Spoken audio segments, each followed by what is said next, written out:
सकाळपासूनच पावसाचं वातावरण होतं, त्याच्यामुळे म्हटलं आज पाऊस पडतोय, पडतच होता बारीक बारीक सारखा याचा जायचा. तुम्हाला बोललेलो की पावसाचं वातावरण झालंय, तर खूपच जोरात पाऊस आलाय बघा. आत्ता आम्ही निघालोय जोमलिंगला. जागृत देवस्थान आहे, महादेवाची पिंड आहे. आमच्या गावाच्या पलीकडच्या बाजूलाच आहे. मला दाखवतो, जरा कच्चा रस्ता आहे, म्हणजे अजून एक रस्ता आहे, आमच्या साईडचा रस्ता आहे, त्याच्यामुळं आम्ही इकडं आलोय कच्च्या रस्त्यानं.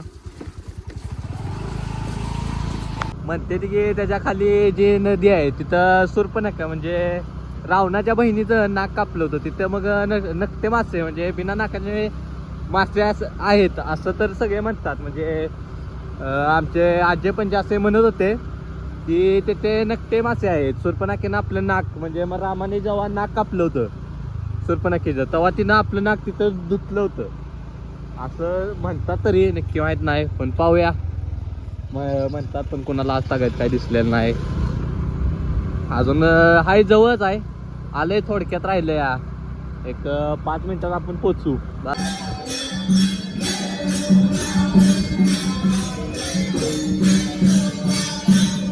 हे बघा देवळ आहे जोमलिंगाचं.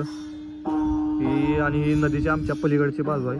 ती जी दिसतंय झूम करून दाखवतो तुम्हाला, ही आमचं गाव आहे. गावाच्या पलीकडच्या बाजूला ही जोमलिंग आहे. हे बघा इकडं आमच्या जमिनी बिमणी आहेत नदीच्या पलीकडं.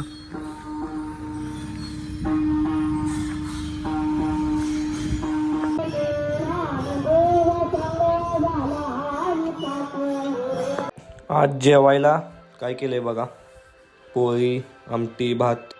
गल्लीतल्या आमच्या पोरांनी बघा बारक्या कसा झेंडा लावलाय, त्याला लाईट लावल्या देवळाव.